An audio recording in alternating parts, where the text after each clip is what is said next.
సర్వేలన్నీ బాగున్నా కమలా హ్యారిస్ ను తీవ్రమైన ఒత్తిడికి గురి చేస్తున్నారు ప్రతిపక్ష రిపబ్లికన్లు. ముఖ్యంగా డొనాల్డ్ ట్రంప్ ఘోరమైన వ్యాఖ్యలు చేస్తున్నారు. కమలా హ్యారిస్ పేరుతో సహా ఆమె కుటుంబం, తన వ్యక్తిగత జీవితం టార్గెట్ గా మాటల దాడి నడుస్తుంది. అయితే ఇప్పటికే అమెరికాలో భారీగా మద్దతు పొందిన హ్యారిస్ పోరాడినప్పుడే విజయం దక్కుతుందని ఇటీవల ఓ ప్రసంగంలో వెల్లడించారు. దానికి తగ్గట్లే పోరాటం చేయడానికి సిద్ధం.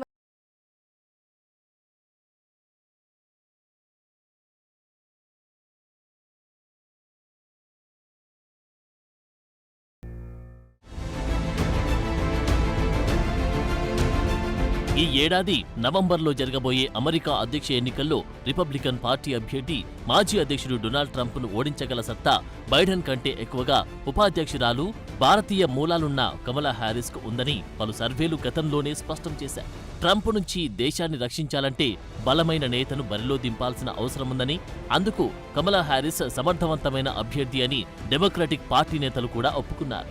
అంతేకాదు, కమలా హ్యారిస్ డెమోక్రటిక్ అభ్యర్థి అయితే ట్రంప్ ఓటమి ఖాయమని రిపబ్లికన్ పార్టీకి విరాళాలు ఇస్తున్న దాతలు కూడా ఆందోళన వ్యక్తం చేశారు.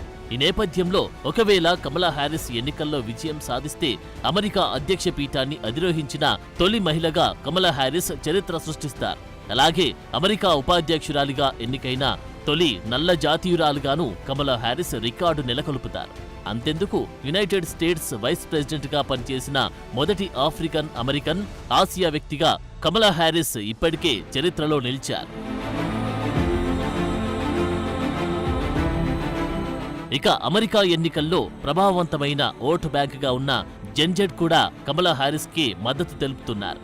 ప్రెసిడెంట్ జో బైడెన్ వైదొలిగిన తర్వాత కమలా హ్యారిస్కు మద్దతుగా సోషల్ మీడియాలో మేమ్స్ జోరందుకున్నాయి. జెన్జెడ్ అయిన యువ ఓటర్లు చాలా మంది ఇప్పుడు హ్యారిస్ తమ సమస్యలను తీర్చుతుందని నమ్ముతున్నారు. Arizona, Wisconsin, Michigan, California, Minnesota, North Carolina, పెన్సిల్వేనియాతో సహా దేశవ్యాప్తంగా యువత నేతృత్వంలోని సంస్థల నుంచి ఇప్పటికే పలు ప్రకటనలు వెల్లువెత్తాయి. జూలై 26న యువకుల నేతృత్వంలోని 17 బృందాల కూటమి హ్యారిస్ ను ఆమోదించినట్లు ప్రకటించాయి. ఇదొక టర్నింగ్ పాయింట్ గా యుఎస్ఏ కాన్ఫరెన్స్ లో ట్రంప్ కూడా ఒప్పుకున్నారు. నిపుణుల అభిప్రాయం ప్రకారం బరాక్ ఒబామా పోటీ చేసినప్పుడు యువత అంతా ఎలా స్పందించారో ఇప్పుడు కమలా హ్యారిస్ అభ్యర్థిత్వం ఖరారైన తర్వాత కూడా అంతే ఉత్సాహం చూపిస్తున్నారని తెలుస్తోంది. అయితే కమలా హ్యారిస్ కు వస్తున్న మద్దతును తగ్గించడానికి ప్రత్యర్థి మాజీ అధ్యక్షుడు డొనాల్డ్ ట్రంప్ తీవ్రమైన విమర్శలు చేస్తున్నారు. తాజాగా కమలా హ్యారిస్ ను ఉద్దేశిస్తూ ఆమె ఒక బమ్ అని వ్యాఖ్యానించారు. అంటే ఈ అభ్యర్థిత్వాన్ని ఆమె అడుక్కొని తెచ్చుకున్నారని, ఆమె ఒక లూజర్ అని వ్యాఖ్యానించారు.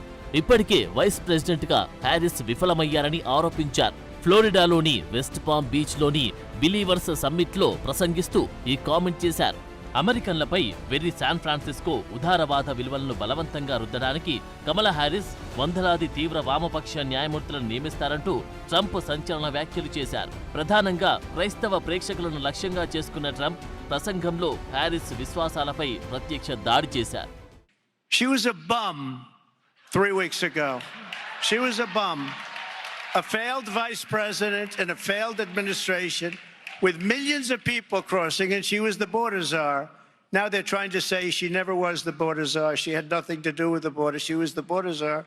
They're trying to take it. They're deleting it all over the place. They want to take it because we have the worst border in history. ప్రచారంలో కమలా హ్యారిస్ పేరును ప్రస్తావిస్తూ ట్రంప్ రేసిజాన్ని కూడా రెచ్చగొట్టారు. ఆమె పేరును ప్రస్తావించినప్పుడు ఉద్దేశపూర్వకంగా తడబడినట్లు నటించాడని విమర్శలు ఎదుర్కొన్నారు.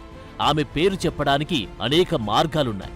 ఆమె పేరు ఎలా పలకాలో తన సిబ్బంది తనకు వివరిస్తూ కామాలా, కహ్మాలా అని ఎలాగైనా పిలవచ్చు అని అన్నట్లు ట్రంప్ పేర్కొన్నారు.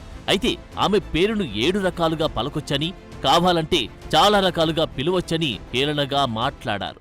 But if radical, liberal Kamala Harris gets in, and by the way, there are numerous ways of saying her name. They were explaining to me, you can say Kamala, you can say Kamala. I said, don't worry about it. It doesn't matter what I say. I couldn't care less. If I mispronounce it or not, I couldn't care less. Some people think I mispronounce it on purpose, but actually I've heard it said about 7 different ways. There are a lot of ways. There are a lot of ways. Trump ప్రసంగంలో US సరిహద్దు విధానంపై విమర్శలు ఎక్కువగా ఉండనప్పటికీ immigration సమస్యలపై కమలా Harris పై దాడి చేసేటప్పుడు తన ప్రచార సరళిని మార్చారు. రాజ్యాంగం, మత స్వేచ్ఛలను అణగదొక్కేందుకు హ్యారిస్ హార్డ్ కోర్ మార్క్సిస్టులతో సుప్రీంకోర్టును నింపేస్తారని ట్రంప్ పేర్కొన్నారు.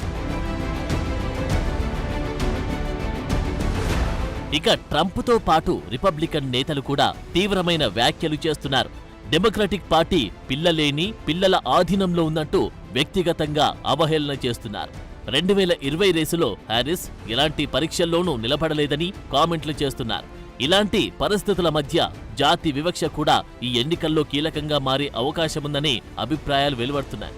దీనికి తోడు గత 4 ఏళ్లుగా జో బైడెన్ తీసుకున్న నిర్ణయాలు, దేశంలో పెరిగిన నిరుద్యోగం, ప్రపంచంలో జరుగుతున్న యుద్ధాల్లో అత్యుత్సాహం ప్రదర్శించడం వంటి అంశాలన్నీ కమలా హ్యారిస్ను నిందించడానికి ఆయుధాలుగా రిపబ్లికన్లు వాడుకుంటున్నారు.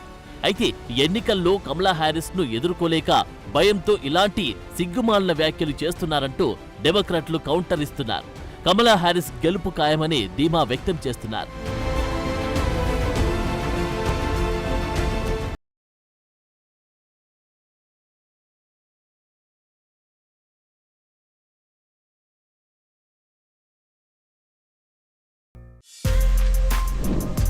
For more videos like this, subscribe Big TV channel.